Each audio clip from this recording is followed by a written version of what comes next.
ஆலம் என்பது இந்த உடலை போன்று, மனிதனுடைய உடலை போன்று இந்த ஆலம், பிரபஞ்சம்.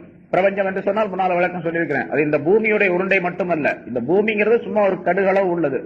ஆலம் என்ற இந்த பிரபஞ்சத்திலே ஒரு கடுகளவு அல்லது அதைவிட சின்னது. இதை போன்று கோடிக்கணக்கான கோளங்கள், உருண்டைகள் இந்த ஆலம் என்ற பிரபஞ்சத்திற்குள்ளே இருக்கின்றன. அது கணக்கிட முடியாது. அவ்வளவு பெரிய விரிந்த பரந்த அளவை கொண்டதாக அல்லாஹ் தஆலா இந்த ஆலம் என்ற பிரபஞ்சத்தை படைத்திருக்கின்றார். இதற்குள் இருக்கக்கூடிய எல்லா பொருள்களும் இயங்க வேண்டும் என்று சொன்னால், சூரியன் ஒளியை தர வேண்டும் என்றால், சந்திரன் தன்னுடைய குளிர்ச்சியை தர வேண்டும் என்றால், இந்த பூமி மற்ற கோளங்கள் எல்லாம் சுற்றி கொண்டு வர வேண்டும் என்றால், இதில் இருக்கக்கூடிய பொருள்கள் எல்லாம் அதனுடைய தன்மையுடன் நடந்து கொள்ள வேண்டும் என்றால், அது அல்லாஹ் என்ற ஒரு உயிரின் மூலமாகத்தான் முடியும். அல்லாஹ் இல்லாவிட்டா எதுவுமே. பூமியில ஒரு விதையை போடுறோம், அதிலிருந்து ஒரு செடி, ஒரு மரம் முளைத்து வருகின்றது என்று சொன்னால் அது தானாக முளைக்கல. அல்லாஹ் என்ற ரூஹ் அதற்கு இருக்கின்ற காரணத்தால் அல்லாஹுவை கொண்டுதான் அது முளைக்கின்றது. அல்லாஹ் முளைய செய்கின்றான். அதனால எல்லாமே அல்லாஹுவை கொண்டு ஆகக்கூடியதான். அல்லாஹ் எதுவுமே ஒரு அணுவும் அவனன்றி ஒரு அணுவும் அசையாது அப்படின்னு நம்ம சொல்றோம். ஆக எப்படி உயிர், உடலுடைய உறுப்புகள் இயங்குவதற்கு உயிர் கட்டாயமோ அதே போன்று அல்லாஹ் தஆலா இந்த ஆலம் என்ற பிரபஞ்சம் இயங்குவதற்கு, இதற்குள்ளே இருக்கக்கூடிய பொருள்கள் அனைத்தும் இயங்குவதற்கு அல்லாஹ் கட்டாயம் தேவை. அல்லாஹ் இல்லாம முடியாது. இப்ப அல்லாஹ் தனக்கு ஆதாரமாக தான் இருக்கின்றான், அவன் இருக்கின்றான் என்பதற்கு ஆதாரமாக மனிதனுக்குள்ளே இருக்கக்கூடிய ரூஹை அமைத்து வைத்திருக்கின்றான். சரி, அல்லாஹ் இருக்கிறான், உயிர் இருக்குது அப்படிங்கிறது நிச்சயம். அந்த உயிர் கருப்பா, சிவப்பா, வெள்ளையா, அது நெட்டையா, குட்டையா அப்படின்னு சொல்லி யாராவது சொல்ல முடியுமா? ஒரே ஒரு உயிர் தான், அத உடலுக்குள்ள இருக்குது. ஆனா அது எப்படி, எந்த தன்மை உடையதாக இருக்குது அப்படிங்கிறத யாராவது சொல்ல முடியுமா? சொல்ல முடியாது. அதே போன்று அல்லாஹ்வையும் சொல்லி காட்ட முடியாது. சரி, உயிர் என்பது இருக்கின்றது, அதை ஏதாவது ஒரு மற்றொரு பொருளை கொண்டு உணர்ந்து கொள்ள முடியுமா? அப்படி உணர்ந்து கொள்ளவும் முடியாது.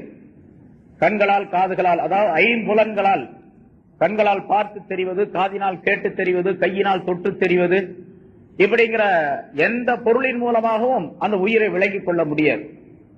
அதே போன்று அல்லாஹ்வையும் இந்த பிரபஞ்சத்தில் இருக்கக்கூடிய எந்த பொருளின் மூலமாகவும் விளங்கிக் கொள்ள முடியாது இந்த உலகத்தில் இருக்கக்கூடிய காலத்தில்.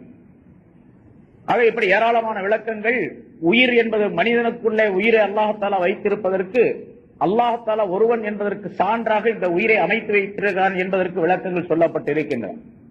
அந்த உயிர் நிச்சயமாக இந்த உடலை விட்டு ஒரு நாள் போய்த்தான் தீரும்.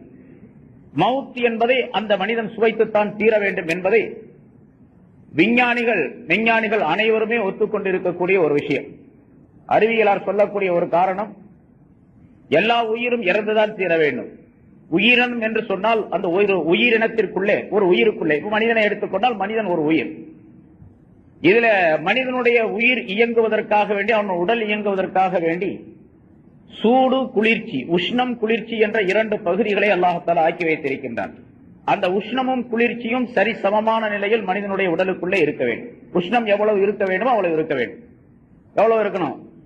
ஒரு மனிதனுடைய உடலுக்கு சூடு தேவை. சூடு இல்லாட்டிச்சுன்னா மையத்தா போயிடுவான். சூடு தேவை. அந்த சூடு 98.5 98 டிகிரி அது அவனுக்கு சூடு இருந்து கொண்டே இருக்கணும். கூட போச்சு காய்ச்சல் வந்துருச்சுன்னு அர்த்தம், ஜுரம் வந்துருச்சு அவனுக்கு.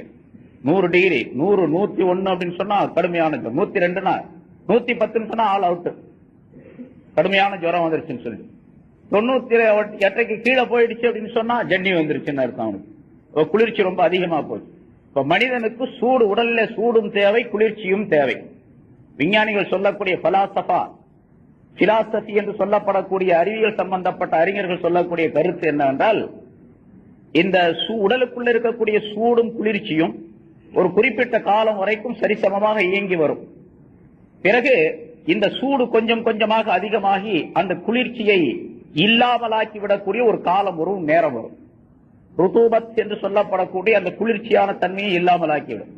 அப்படி இல்லாமலாக்கக்கூடிய நேரத்திலே மவுத் என்பது, மரணம் என்பது நிச்சயமாக இந்த உடலுக்கு ஏற்பட்டுவிடும். மவுத்துக்கு அவங்க தரக்கூடிய விளக்கம். ஆனா மவுத்து எப்படி வருது, இந்த உயிர் எப்படி போகுது அப்படின்னு யாரும் போன வாரம் உங்களுக்கு விளக்கம் சொல்லப்பட்டது. விஞ்ஞானிகள் எல்லாம் சேர்ந்து ஆய்வு செஞ்சாங்க, கடைசியில ஒண்ணும் முடியல. அது எப்படி போச்சு அப்படிங்கறதே தெரியாது அவங்களுக்கு. எவருமே கண்டுபிடிக்கப்பட முடியாத ஒன்று. அந்த மவுத்தை நிச்சயமாக சுவைத்தே தீர வேண்டும் என்று அல்லாஹ் தஆலா சொல்லுகிறான். எவ்வளவு பெரிய கோட்டைக்குள்ளே நீங்கள் வலுவான கோட்டைக்குள்ளே இருந்தாலும் சரி, பைனமா தக்கூனும் எதிரிக்கும் மௌத்து, முன்னால் உள்ள ஆயத்தில் சொல்லப்பட்டிருக்கின்றது. நீங்கள் எங்கிருந்தாலும் மௌத்து உங்களை அடைந்தே தீரும் என்று அல்லாஹ் சொல்லி காட்டுகின்றான். ஆக நிச்சயமாக மௌத்து மனிதனுக்கு இருக்கின்றது.